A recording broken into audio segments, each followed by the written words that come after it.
Welcome to Ask Glenn, everyone.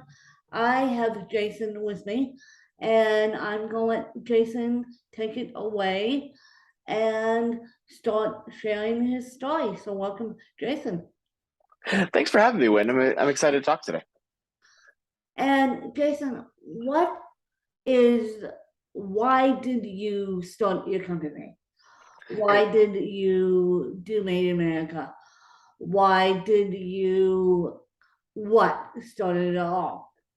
Yeah, so I've got a slightly different story than a lot of people. I started my first company. I was 15 years old, but I kind of have to frame what it was like then, and why manufacturing and kind of why I went that way.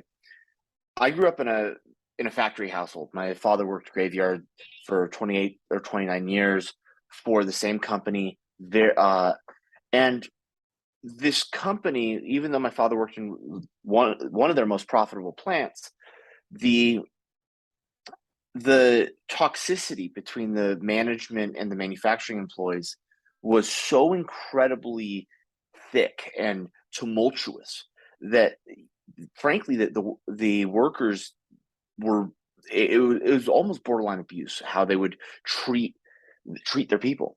So we got to see that from from the our eyes looking at our father. And in the last 6 or 7 years that he worked there, he got laid off just about as many times because the ownership of the plant kept on changing, and they were buying and selling and moving, and the what that causes in a community or in a home, we saw firsthand. So my brother and I started our first manufacturing company. As I said, I was 15, and he was 20, and really with a vision of we can do this different. It doesn't have to be like that.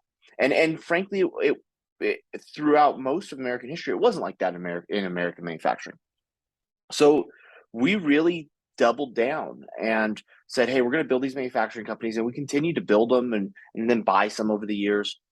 And about a year ago, we decided to do it at a very different pace. So with MRCA, we came in as a manufacturing company with the primary goal of making sure people are taken care of and that the legacy of companies is taken care of, because we saw what that was like when a factory is changing in a community.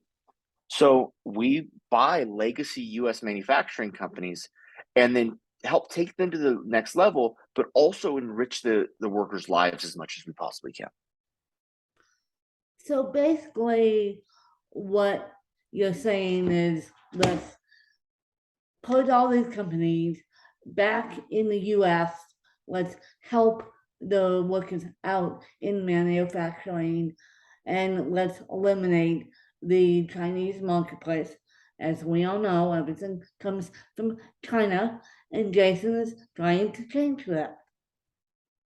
So, and I think there's a bit of a sometimes a bit of a fallacy there. American manufacturing is alive and well, and it's growing rapidly. Is not everything is from China anymore, and actually more and more what we're seeing is American made products that a lot of people don't even realize are American made yet, because that transition's been happening for the last about 10 years, 10, 15 years, to really more and more things are being done in the US. And this isn't only being done by American companies. So Fisker Automotive just teamed up with Foxconn, and they're opening a facility in Ohio to make car parts. So there's a very it's alive and well, and there's a ton of products that we use every day that a lot of people don't realize are American made products, and there are a lot of the brands that we know and love and trust, and they've had that ability to stay resilient in the US. But why aren't we? What's the stigma with building in the US versus in China? Is it cheaper cost of labor, number one? Or why aren't we getting things back built in the US? So it takes time to break stigmas. So there was a point in history which, because labor was so much cheaper in low wage countries, that that we built this locked in belief that a lot of people have that things are automatically cheaper overseas. And what's happened in the last 15 to 20 years in the US, just like everything else in our economy, automation and new tools in the internet and how machinery talks to itself and to work has made it so labor is no longer the number one driver of cost. So we've been able to innovate our way out of the that fiscal difference. Oftentimes now it is actually more fiscally affordable to produce in the US, and there's a financial benefit to actually producing in the US. But there is a stigma that a lot of people have, especially if you're not in the manufacturing industry, that automatically it's gonna be more expensive if it's American made. Yeah, And that's just it's simply not the truth anymore. It was for a while that there was a high likelihood that if it had a lot of labor and it was going to be, but it's the innovation has changed just like in every other aspect of life. Innovation has changed that formula, and it is now fiscally viable in the US. And it's just remembering that it how much innovation has really happened in the world in the last 10, 15 years. And if you think about it, a lot of people who were in school even as late as the 90s, your teacher was telling you the whole time, you need to learn long division because you're not going to have a calculator every day. Well, now we have a calculator every day. Every yes, aspect of we our do. lives has changed with innovation.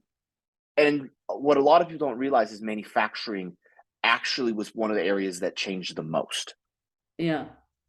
The robots to manu to put together the Amazon boxes have come into play. The manufacturing to use machinery within a manufacturing plant to put the shrink wrap on the boxes.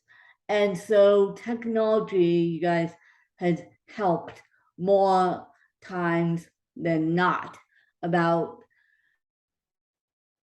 when we talk about innovation, it's more times than not, we are looking at these Apple iPhones in the palm of our hands. Well, they're not necessarily coming out of China anymore. They're coming out of the US, and with the chip shortage, they're coming out of every which way.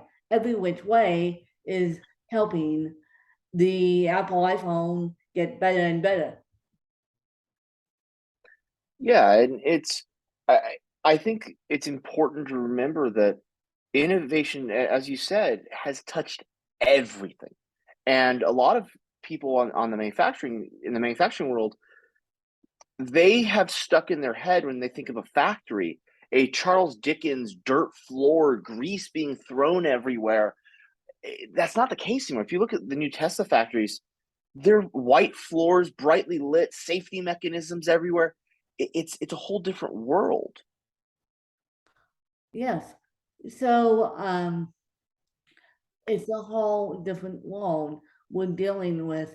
And since the 90s, it's become even more and more thanks to um, innovation of things, innovation of science, innovation of machinery within the factories, and innovation of technologies. I mean, you could dial up on a screen what you want to be printed now, 3D printing, and it will happen. Yeah. And so, how did you guys do during the pandemic?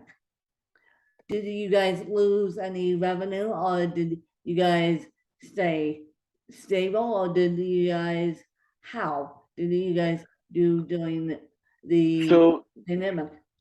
so the pandemic for the manufacturing industry in general, and I talked to a ton of manufacturers in the U.S. at a time, ended up actually being the catalyst that was necessary for a massive migration back to American manufacturing.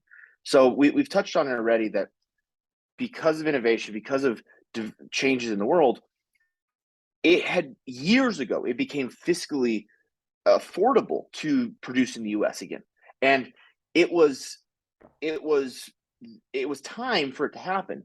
The problem is those beliefs and those stigmas against producing in the US were very deep ingrained. And a lot of sourcing managers, a lot of OEMs, they were concerned that even though the data was saying working in the US was fiscally stable, a lot of people were afraid to try it because they were so used to producing in low wage countries. Well, enter COVID, and a lot of the world shuts down. And a lot of supply chain managers in the US had to go searching for American alternatives to their manufacturing sources because they couldn't get things in and out of countries easily. Well, that catalyst, when people finally went and tried to produce in the US again, a lot of OEMs, a lot of supply chain managers were very pleasantly surprised to find out that the US was a very viable market to make their product. And a lot of those products have not ever gone back outside the American borders since then. So the pandemic really acted as the catalyst to force people to try to produce in the US again. So pretty much every manufacturer I talk to in the US right now, they are so booked because their clients are bringing everything back into the US because as soon as they tried it, they realized it worked. So that's really been the big driving factor is more than anything else, COVID, it catalyzed and it made people test a theory that they'd been reluctant to test. And that theory was that they could produce in the US and still maintain the price and everything else that they had in low wage countries. So it really didn't affect anyone in the manufacturing industry.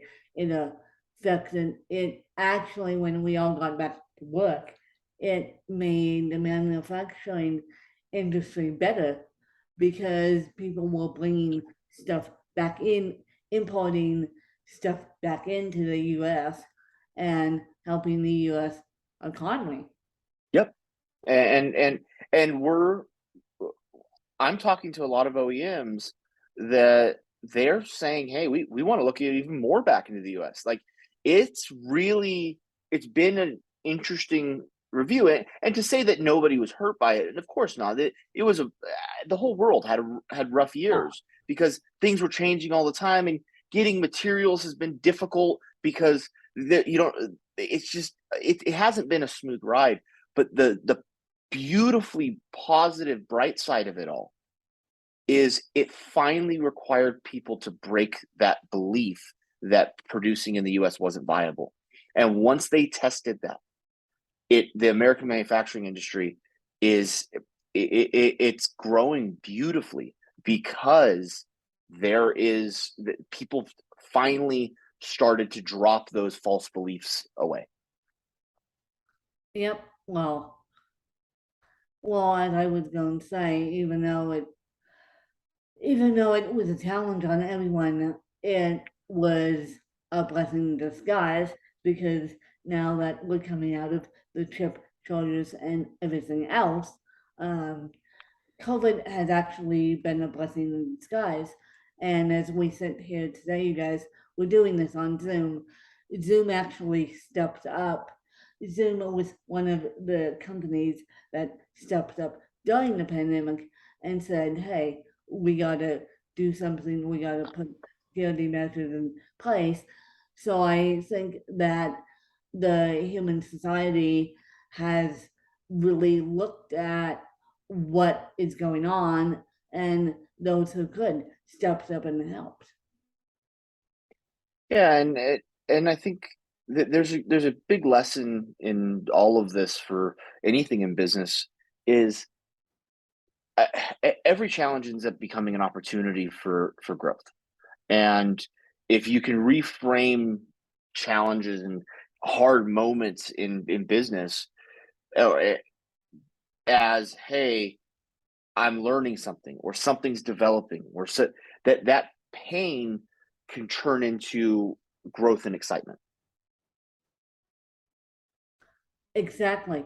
Exactly. Now, where can people find you? Where can people get a hold of you if they want to get involved with you and what you're doing to help companies? And where can the people get a hold of you?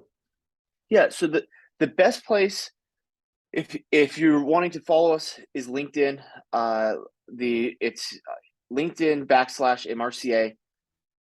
If you are interested in investing with us or anything else that we're doing, or if you want to get time on my personal calendar or any of the other general partners for MRCA, mrca.net.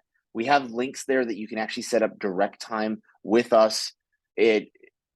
We'll talk about anything, whether it's business questions. If you want to talk about you've got a question about your company or a company you think about selling, or you want to talk about a cookie recipe. We are very, very much full transparency company.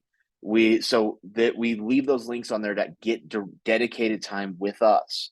So that is the best place to reach out, mrca.net or on LinkedIn, and it's just LinkedIn / MRCA. And we'll put those in the show notes, you guys. And I hope you guys enjoyed another fabulous episode with Jason. And I hope you guys learned a lot to break the stigma about how things are built necessarily in both China and the US. But I did not realize that the US manufacturing industry is coming back. And that's why I brought Jason on to talk about someone else did on my behalf, but I want to support the US economy best I can. So there we go. So if you guys want to reach out to Jason MRCA on LinkedIn on mrci.com would be the best bet, and we'll have everything in the show notes. Thanks, you guys. Bye, you guys. Awesome. Thank you.